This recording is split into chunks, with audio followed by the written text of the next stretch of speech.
Throughout the Menzies period, all British people had to do was find £10, about a tenth of the boat fare, and the Australian government would find the rest. It was an old tradition, the colonies as the lungs of empire, providing living room for the lower classes. By 1956, 1 million migrants had come to Australia in just 7 years.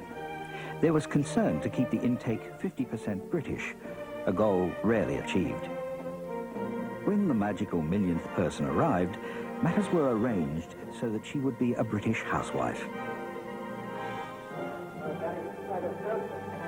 Many Australians still had relatives in the UK, so the public was urged to bring out a Briton. Today, throughout Australia, committees are being formed to promote United Kingdom migration. These committees are the very basis of the Bring Out a Briton campaign.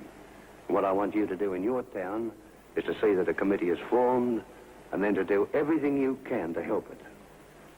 It is natural that a British country like Australia should seek as many British migrants as possible and give opportunity to as many British people as possible to migrate to this country.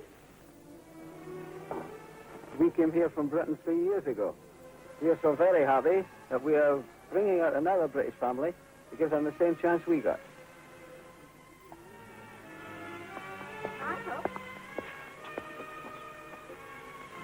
Off you go now. Don't be late. Bye, Mummy. Bye-bye.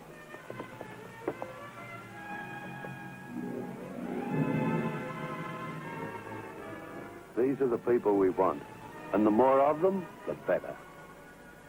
These are the kids, eager to grow up as proud Australians in this great land of ours.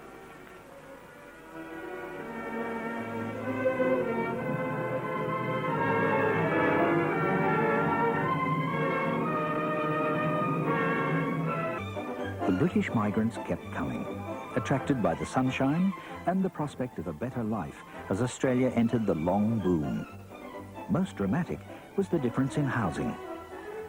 When British migrants come here in the late 1940s and the 1950s, they're leaving a society where most of them were tenants, usually in council-owned housing, whether they're coming from Scotland or England. They come to Australia with the prospect of owning their own home on their own block of land. It's a revolutionary prospect for them, and most of them adopt it, certainly by the mid-1960s. The demand for home ownership in Australia was extraordinarily great. You get an unbelievable subdivision boom in every Australian city, but particularly in Sydney and Melbourne.